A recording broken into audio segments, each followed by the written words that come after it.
Hey, what's up, everybody? For this video right here, this is going to be a full mixtape review of all the Ring of Honor Pure title matches that the company's ever done. I thought this might be a good time to do it because right now they bringing back the Pure title. Everybody knows that they're having this little tournament that's still going on right now. So yeah, man, the very first Pure title match in Ring of Honor. Just reviewed the second anniversary show. So AJ Styles actually goes over CM Punk in the finals of that tournament to become the first ever Pure champion. And I thought it was a sweet little tournament right there. The show actually, I forgot to talk about this. The show actually ends with Joe coming out and kind of disrespecting AJ. So it definitely looked like the main event of Final Battle was going to end up being AJ Styles versus Samoa Joe in a title versus title match. The way the second anniversary show ended, it looked like they were building towards AJ and Joe and in a big matchup down the road. Sadly, that did not happen. But AJ did stick around for at least one title defense, so he had a rematch against CM Punk at a show called At Our Best. This show took place WrestleMania 20 weekend. I believe Ricky the Dragon Steamboat was actually the guest referee. So this is where the CM Punk and Ricky the Dragon Steamboat beef or feud really started. It started over Punk, disagreeing about a rope break. Basically, in a couple of these matches with AJ Styles, AJ actually busted out a tarantula, and Punk was arguing that it shouldn't have counted as a rope break because it was an illegal submission. But both the AJ and Punk matches were really solid for the Pure title. I thought these were definitely 4-star matches. These were some of the best, I think, Pure title matches that they've had. I mean, just great stuff there. AJ actually goes over Punk with a discus lariat to end the match. I believe CM Punk lost all his rope breaks, but yeah. Sweet little match right there between AJ and Punk. I thought they had great chemistry. Like I said, man, it'd be cool if they had a chance to work one more time before it's all said and done. But we all know the clock is ticking. So with AJ, obviously you guys know AJ is Mr. TNA, Mr. TNA loyalty, and TNA actually pulled their talent due to the Robbie Feinstein scandal on April 24th, 2004. So the Pure title had to be vacated. So they didn't really, they didn't really talk about the Pure title until the middle of the summertime. In the summer of July of 2004. They had a show called Reborn Completion, a Reborn Completion, which was a really a good show from all angles that ROH had. I mean, it featured the CM Punk face turn with him turning on Generation Next. Also featured the return of Low Key and the Low Key heel turn. Also on that show, what kind of gets lost is, they brought the Pure title back. So they had these two qualifiers. They had Nigel McGuinness take on Jay Lethal, Doug Williams, and John Walters. The winner of that match went to the finals. Then they had another Pure title qualifier with CM Punk, Austin Aries, Alex Shelley, and Matt Stryker. So Doug Williams and Alex Shelley go over in those matches, and both of them actually meet in the finals at Reborn Completion.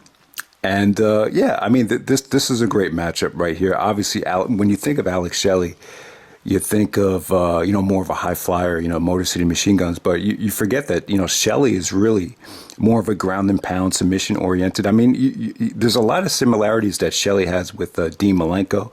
And then obviously Doug Williams is, he was always, got to give him credit. He was never really, consistently a member of the Ring of Honor roster, but, they always really brought him in, going back to early 2002. And, he's from the UK, just a lot of power, a lot of great suplexes. The Chaos Theory is one of the best finishers, I think, ever in pro wrestling. And, very well versed in submissions. So I just thought the Shelley and Doug Williams matches actually really made for a great combination here. Obviously, the setup into the Chaos Theories really worked well here. Shelley was actually able to really show, how diverse he was on the mat here.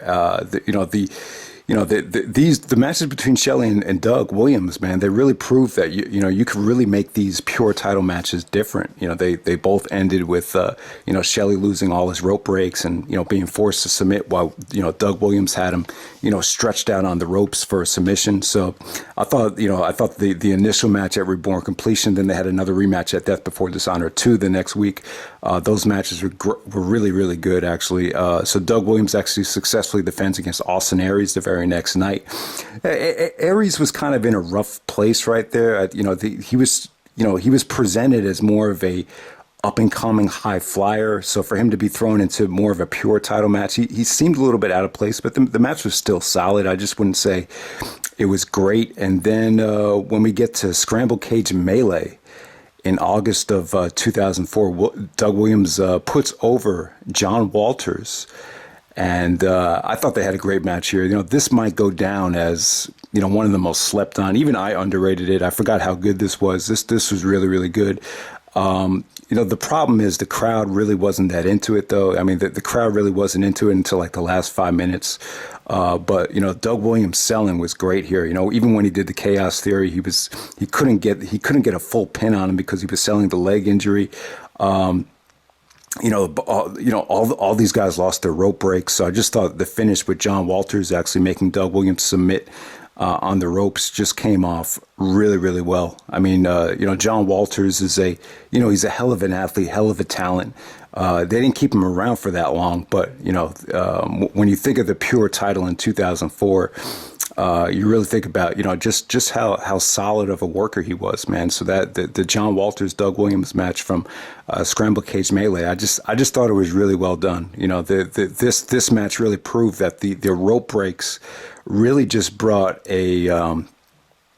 just made these matches feel really different. And then we had Nigel's coming out party. So John Walters successfully defends against Nigel McGuinness at the underrated Glory by Honor 3, where they stole the show out. Glory by Honor 3, it doesn't really get talked about a lot in terms of, Glory by Honor shows.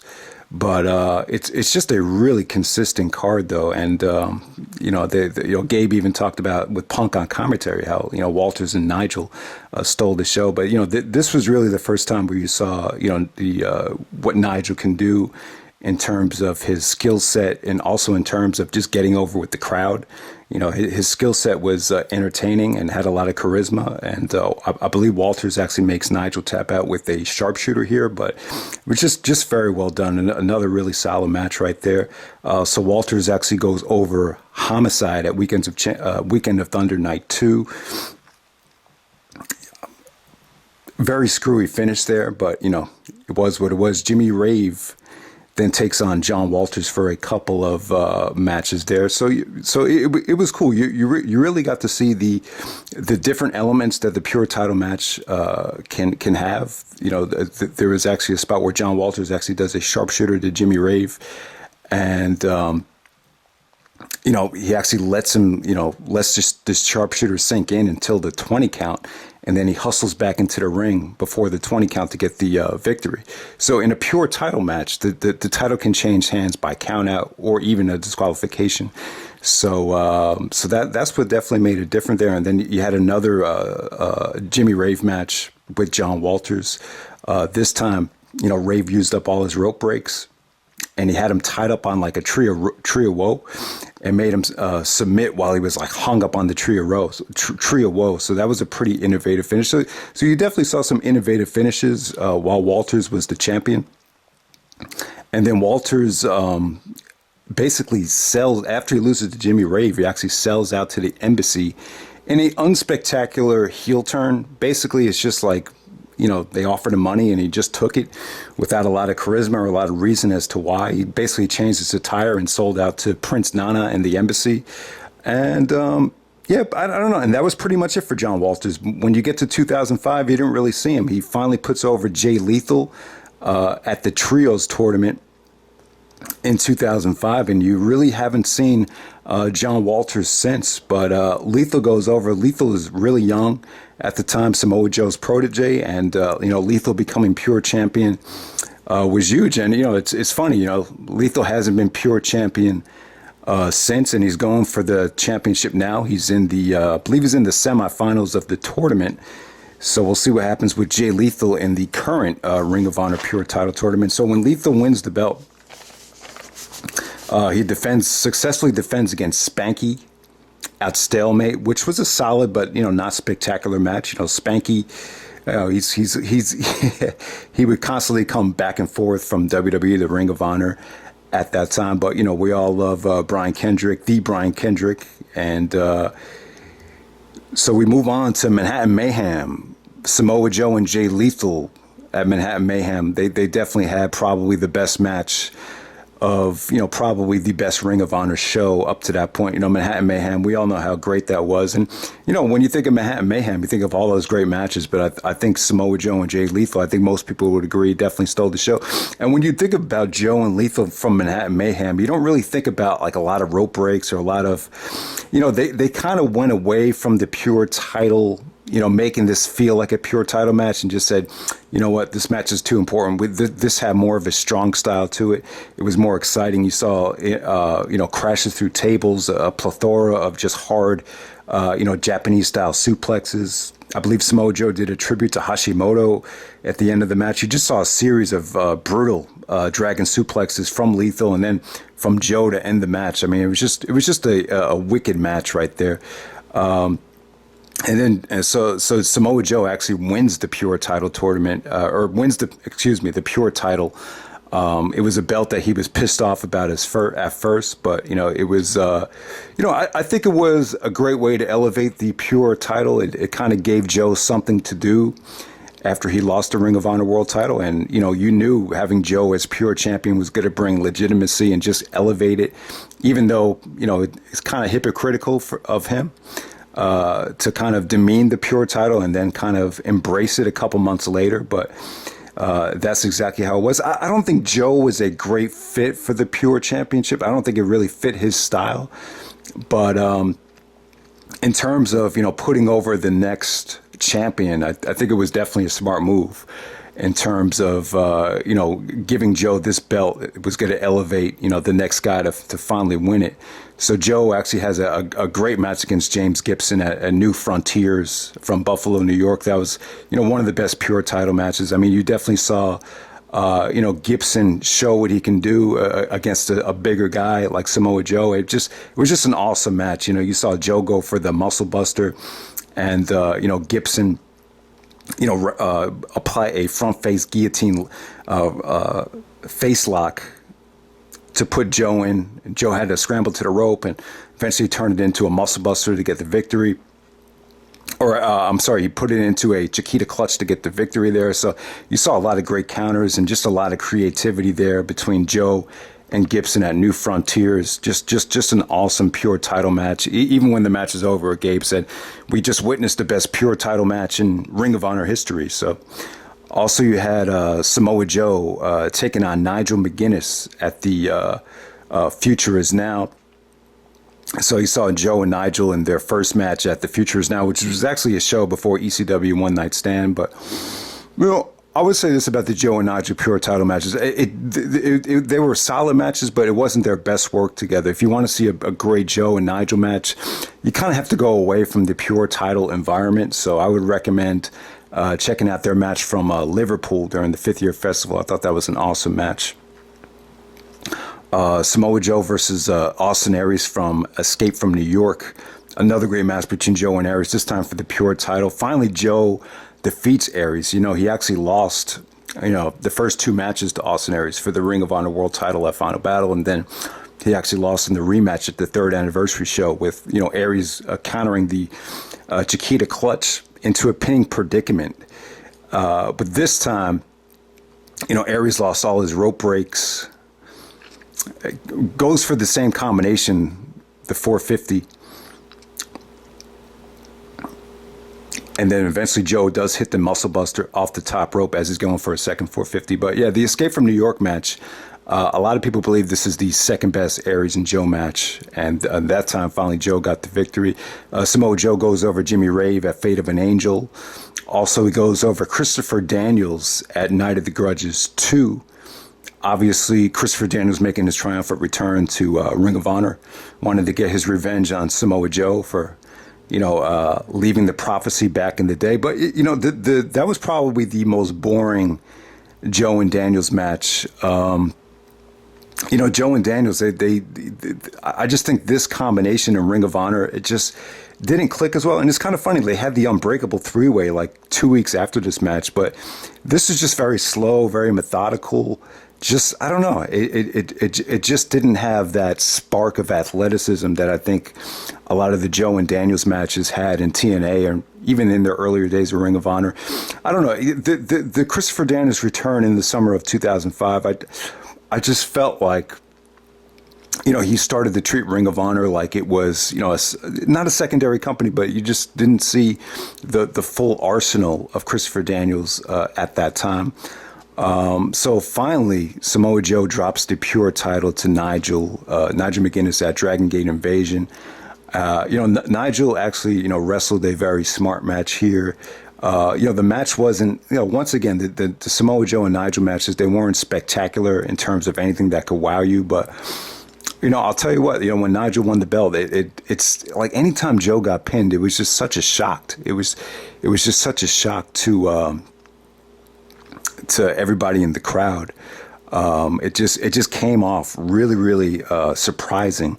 But, I love the finish here. Joe actually used up all his rope breaks. So when Nigel actually hit the Tower of London, Joe had his foot on the rope, but he actually used all his rope breaks up. So, when Nigel got the pinfall, it was like, holy shit, he just beat Samoa Joe. But, it's still like even though Joe lost the belt there, he still seemed protected because, he did have his foot on the rope. But, Nigel becoming pure champion was great for him. Now, when we get into these Nigel pure title defenses, it's funny. You always think of Ring of Honor, that was a company that promoted great wrestling first. But honestly, when you watch some of these Nigel pure title matches back, you could definitely tell that I would say you could definitely tell that they put more importance on Nigel's character and kind of behavior rather than just having great finishes and great matches. I mean, a lot of these Nigel title defenses in the beginning, they just wanted they wanted to show you how Nigel was able to, use these rules to his advantage, and they definitely worked for him. I mean, they definitely worked. He was able to outsmart his opponents.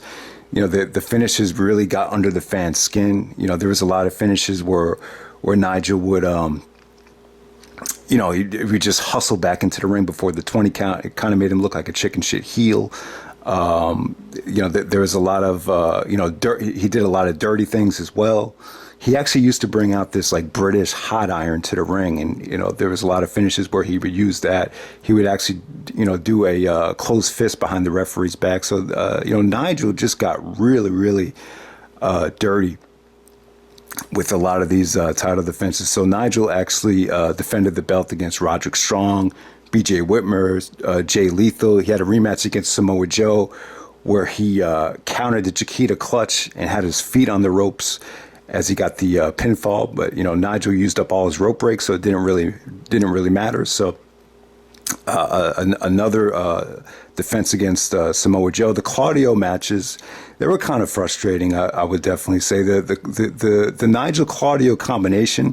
They had a lot of matches. They had a match at the Ted Petty, and then you saw more matches here where Nigel would just get shady victories. And it wasn't until Nigel faced Tony Mamaluke at Hell Freezes Over, where I think because of the CZW invading Ring of Honor, and Nigel was not going to be part of CZW, obviously, so they felt more of a need to kind of make Nigel look stronger, maybe protect him, have him not look so so cowardly. So finally win something clean by defeating Tony Mamaluke with a Kimura actually.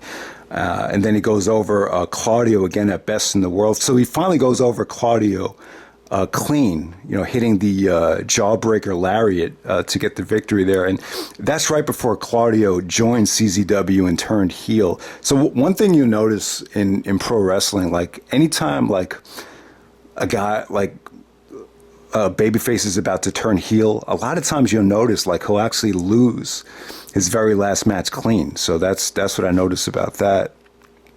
with Nigel and Claudio. So Nigel also ends up defending the belt against Christopher Daniels at Weekend of the Champions. So once again, he just used another really creative finish right there. They were actually, brawling in the middle of the ring aisle, and it was about to be a 20 count. So Nigel actually just throws Christopher Daniels into a female Ring of Honor ROHWrestling.com photographer, and then Nigel actually defeats Christopher Daniels there. Also, he had a match against Bryan Danielson at Weekend of Champions, where he successfully defended the Pure title. It was a Pure and Ring of Honor title match. So this is the first time Nigel and Bryan ever faced each other. And yeah, Nigel was great in that match. You know, he didn't have any rope breaks left, but he was still able to kind of, use his body to, get out of the ring and break up the cattle mutilation. I thought that was really innovative. Then the ending comes when Bryan goes for a springboard tope into the crowd, and then Nigel gets the chair up, and he hustles back into the ring before the 20 count. So Nigel successfully defends the belt, the Pure title belt against Bryan Danielson, but the ROH title can't change hands on a count out. So Bryan successfully retains the ROH title, even though he lost his first match to Nigel. So that was great. That was a great star-making performance from Nigel and Bryan in Cleveland at Weekend of Champions Night 2. Awesome match right there. So Nigel successfully defends against Jay Lethal at Ring of Homicide. At the time, Jay Lethal was becoming a big star on TNA, and it was kind of a surprise appearance from Lethal. Him and Nigel had their best match at, I feel like it was at Ring of Homicide. That was really great stuff right there. The Nigel successfully retains against Conrad Kennedy III, a local guy from Michigan at Throwdown, and then defends it against Homicide at Chi-Town Struggle, which was really, it was interesting to see Homicide try to adapt to these rules. And once again, like Nigel and Homicide were on the, outside, just, Homicide realized, I could win this match by a 20 count or win the Pure title with a 20 count. And so at the very last second, Nigel just like throws Homicide, and he hustles back into the ring. The crowd just starts booing like crazy there. Like, so some of these finishes, man, they just wanted to kill Nigel after winning some of these matches. So from there, Nigel has probably his, I forgot about the, I forgot to mention the Austin Aries match. Two of Nigel's best title defenses came against Austin Aries at Unscripted. I think it was called Unscripted 2. You definitely saw the chemistry there between Nigel and Aries. Aries actually lost all his rope breaks, so Nigel actually does a Kimura while Aries is, underneath the rope. So, yeah, definitely great stuff. You could definitely tell, Nigel and Aries had some of the best chemistry, I think, we've ever seen from a combination of Ring of Honor. And then you had Roderick and Nigel actually have an absolute war at Death Before Dishonor 4. I mean, this was an awesome match. This was really just stiff. I remember Roderick hit a suplex on the edge of the ring apron. They got a holy shit chant. Roderick actually does a stiff, sick kick to Nigel. Nigel does the jawbreaker lariat as he ricochets underneath the rope and then clocks Roderick with the jawbreaker lariat. I thought this had, this was definitely the stiffest match I think Nigel had as he was the Pure champion. And then he has another match against Colt Cabana where he's talking about wants to conserving energy for the Bryan Danielson title match at Generation Now. So him and Colt Cabana are like talking in the middle of the ring aisle, and then Colt's like, all right, either we're going to go backstage or we're going to wrestle. And then they agree to wrestle. So Colt's actually stupidly walking to the ring first. And so then Nigel actually takes him and just throws him down right before the 20 count. So it was just another laughable but creative finish with Nigel retaining there. Then Nigel actually goes over Delirious at Time to Man Up, which is a coming out party for Delirious. I thought Delirious looked awesome here. He was kicking out of everything. He actually almost made Nigel tap out with the Cobra Clutch. So yeah, Delirious definitely had a breakout year in 2006. The match with Nigel at Time to Man Up was, definitely one of the best Delirious matches I think I've ever seen. And then obviously Nigel takes on Bryan Danielson at Unified. where Bryan Danielson unifies the Pure and ROH title. And it's funny, like the Nigel face turn, you know, it couldn't really officially happen until Nigel lost the Pure title. The Pure title was just it fit Nigel's character as a heel. Like he needed to be, you know, a heel as the Pure champion. But, you know, once he didn't have to worry about being Pure champion anymore, he turned face. You know, the fans started to like him. You could tell Nigel definitely evolved and got better and just got more likable as 2006 went along. But we all know, you know, Bryan and Nigel had a war at Unified. You know, it was a coming out party for both guys, to be honest with you, and it was just a nasty war with a ton of headbutts. You know, Nigel lost all his rope breaks, but still it just ended up being an absolute war, just insane. And you know, Bryan unified the Pure title, ROH title. Eventually, he gave the Pure title back to Nigel after the Epic Encounter too. But yeah, man, you know, that's the ROH Pure title history. You know, the longest reigning Pure champion was Nigel. He had 17 defenses. He kept it almost a whole year. So yeah, man, the Pure title definitely has a hell of a legacy. And you know, I'm not going to give you my top 10 Pure title matches now. I'm actually going to do a video in a couple days. I'll do top 25 Pure title matches, just a video maker type of thing, and you can see what comes out. But I'll tell you, the Bryan Nigel matches, you know, obviously you got to count them as Pure title matches. So those would actually obviously be at the top of the list. But you just definitely had a lot of great stuff. The Pure title really feels different. You know, the rules are just so. You know, they make the matches just feel really, really unique. You know, the rope breaks, no closed fist. You know, the 20 count. You know, the finishes with the guys, you know, being trapped on the ropes. You know, even we saw AJ kind of use the ropes to his advantage to actually win the first tournament. So there's just a lot of different elements in these Pure title matches that really make them stand out. So that's pretty much it, guys. Hope you guys enjoyed the video, and I'm out. All right.